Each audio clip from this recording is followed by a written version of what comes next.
All right, guys, Captain Paul out here today. And first of all, before I start my video today, I just wanted to say thank you to the Better Boat Company. I do enjoy it when they call me up and say, hey, Paul, what do you need? I always say, hey, I can always use boat soap because it's probably one of my favorite boat soaps. Don't know why, I just love using the product. You can see some of my previous videos where we're actually out here. And that's what I ask for every single time. They also sent me a new water pump for the, to pull all the old water out of the dinghy. Sent me a new one of those, and I do appreciate it, and thank you guys for doing that. Today's video, we're going to talk about what's selling and what's not selling on the market right now in this market. I know we do a lot of these videos, but it's also updated because I've got boats that have sold and boats that I know that haven't sold and why they haven't sold, and we'll talk about that in a few minutes on the video. For some of you guys that don't know me, my name is Captain Paul. I live aboard Southern Estate here. It's a 44-foot marine trader we picked up for a really good deal. But I also want to remind you guys, especially you guys out there new to the market and stuff like that, because a lot of the brokers, this is why I make such a shitty brokers, because a lot of them don't want to tell you the truth. They don't tell you that you're going to spend $200,000 for this boat that's been neglected for the last 2 years, and then you got to jump in here and you got to put another $50,000 into the boat. And even if it's at fair buck value, they don't tell you that because they don't really want you to know that, because you'd never buy the boat. So not all of them are like that. Not every deal's like that, but there are more neglected boats out there than there are boats that are a good deal. And I'm really concentrating lately on the boats that are probably in a little bit better shape, because we're really starting to see that disconnect now of who can afford a boat and who can't afford a boat, because in the old days, even say 5 years ago, you could pick up the trawler like this one right here for, let's say, $30,000-$40,000, stick another $20,000-$30,000 in it, and you could live on the boat for a few years pretty maintenance free. But that's not the case anymore. And I'll use the example of Southern Estate here real quick. What's my resume? I've done America's Great Loop in this boat. I've done it on other boats. I've done it, actually, have finished it the third time, but the first time was on me, and I paid for that education. I paid for it with my own money.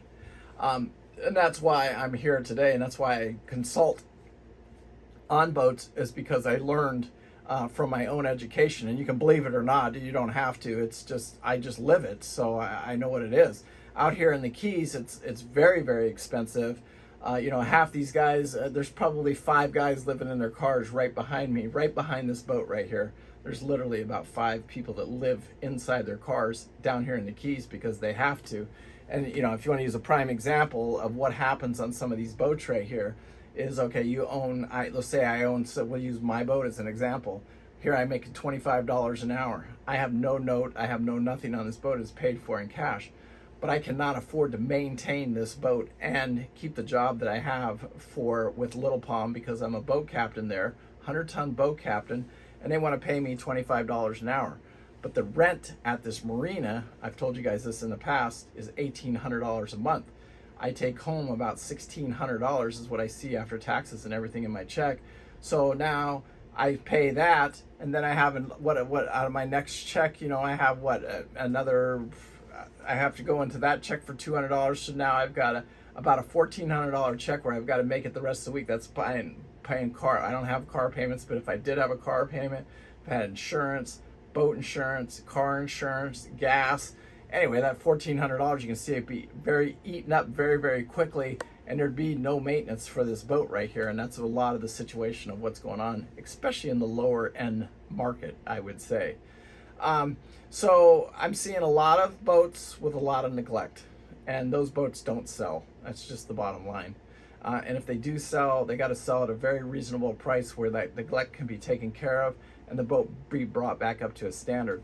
The boats that are selling, one of the boats that sold this last week was, you saw Jim's Jolly Green. I hope you guys enjoyed all of his videos, and I love Caffrey, and Jim's here. He is a 78 years old veteran, and he solo completed the loop on a boat that I sold him, and then we turned around and sold the boat. He didn't quite get what he paid for the boat.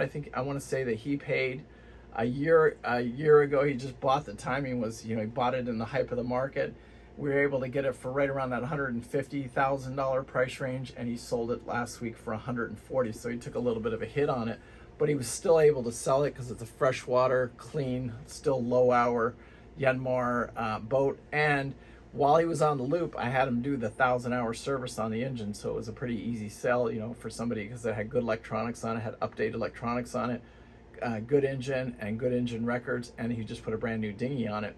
So when he went to go sell it, we were able to sell it fairly quickly, and he was able to walk away from it at not much of a loss. You know, like he said, it's just the cost of doing business and cost of doing the loop. But again, 2 years ago in the market, that boat he'd have got right back out of it for the 150, 160, whatever he paid for it. He would have got that easily. But you know, the market has dropped a little bit.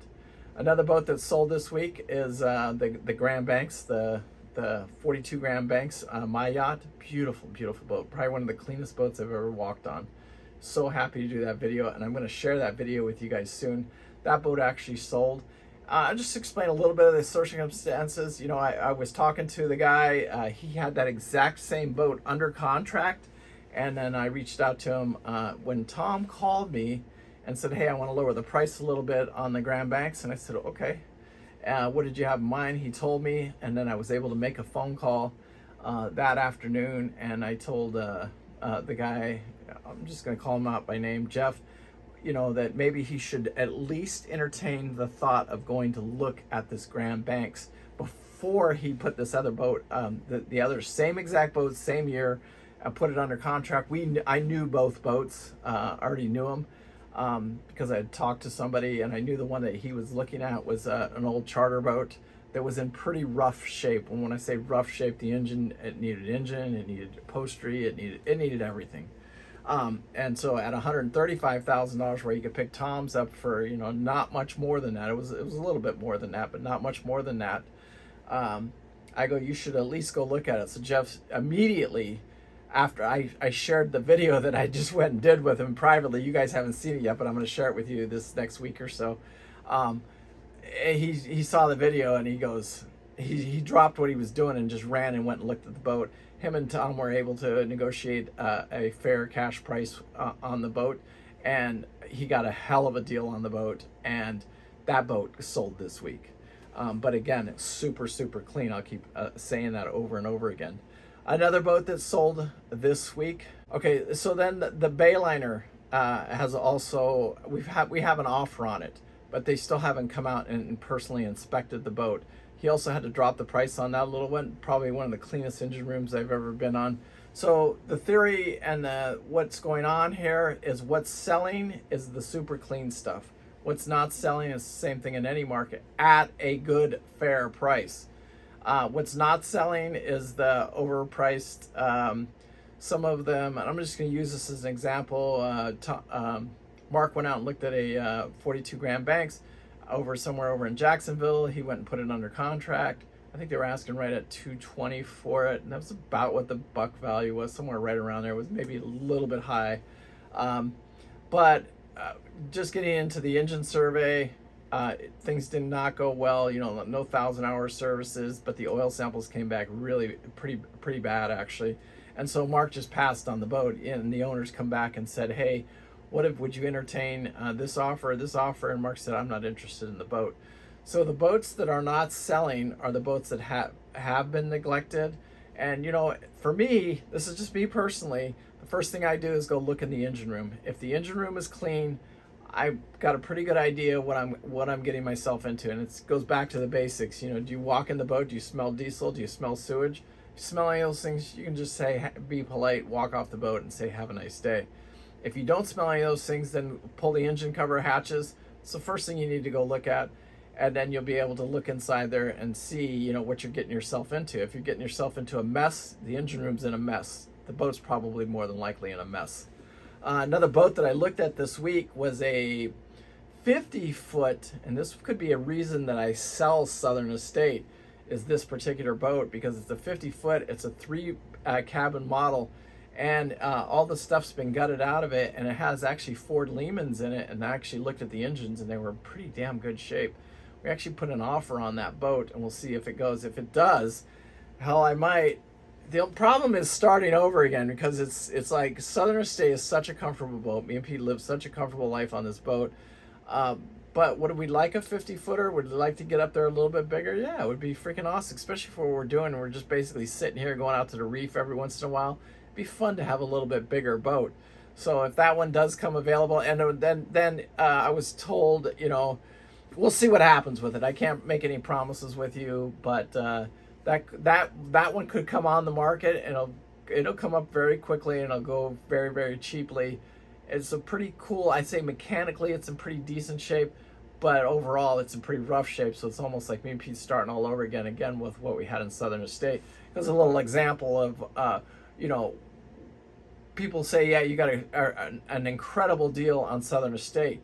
Yes and no, because when I bought it, I knew what I was getting myself into, and I said, well, I need air conditioners, I need this and that.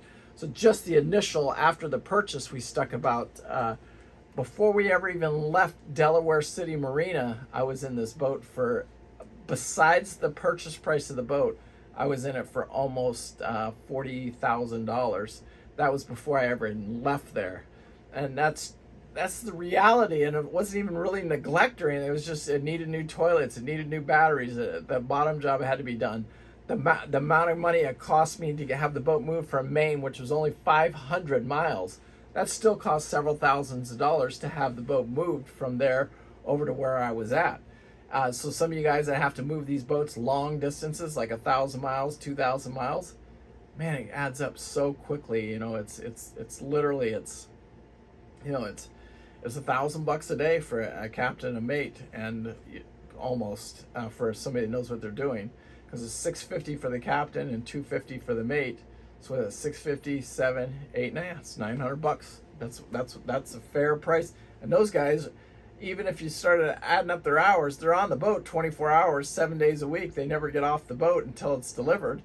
It's just the reality of what it is, and that's, we're seeing that disconnect of who can afford this and who can't afford it. So the guy that buys that, $70,000, $80,000, $90,000 trawler, and you live 2,000 miles away from it, A, you better be prepared to get in it and move it yourself, or B, you better be prepared to let go of $30,000, $40,000 and forget about it. Because if you can't, you're not going to get. Don't look at the boat. Just scratch it off your list, because that's the reality of what it's going to cost. And you're not going to recoup that money when you go to sell the boat. It's impossible. So you get out there and you spend $150,000 on a boat, and you got to move it 3,000 miles. Well, guess what? That 3,000 miles is probably going to cost. I always use a rule that you can kind of use is $1,000. $1,000 a mile. So it's 3,000 miles, $30,000. That's all in, captain, fuel, everything.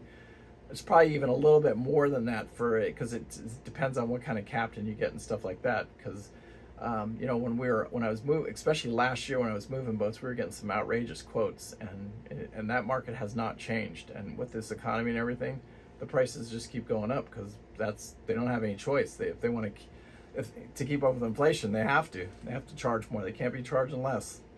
So anyway, it's probably why I make such a terrible broker, because when somebody's looking at a boat, and I tell them the reality of what they're getting into.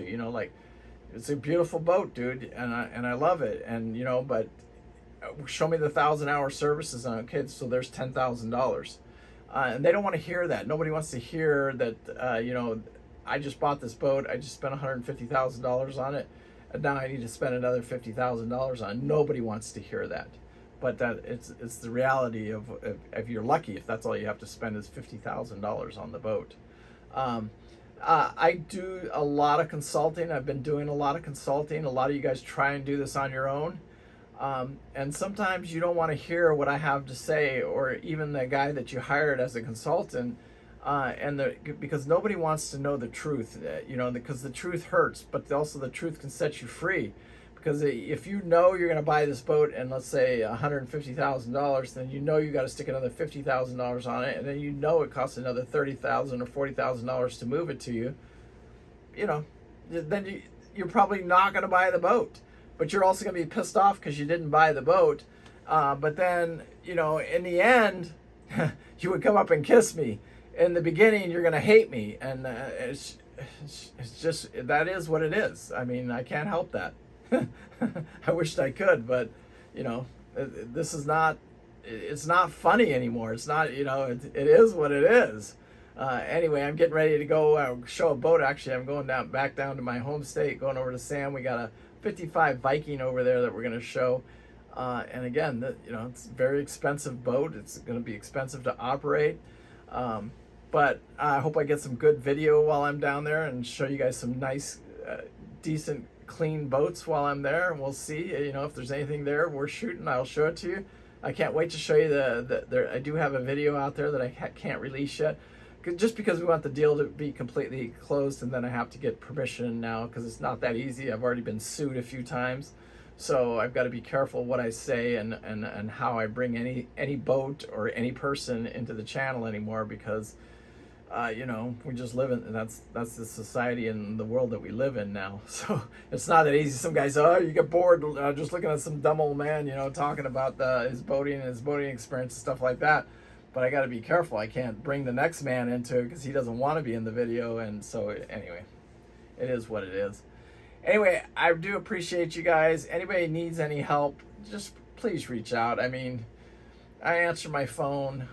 You know, I'm not the best at getting back to you on the response on the comments there, but if somebody needs to get a hold of me, you know, I'm all over Facebook, all over Instagram, and I do answer the comments, and I will get a hold of you as quickly as I can. You can just go to Captain's Choice to get my phone number, so my number's listed right there for anybody that wants it. So it's super easy to get, and if you're just looking for consulting, you want to do boat broker, anything that you need any help with, just let me know. Anyway, peace out. Thank you guys so much. I do appreciate it. Thanks. Bye.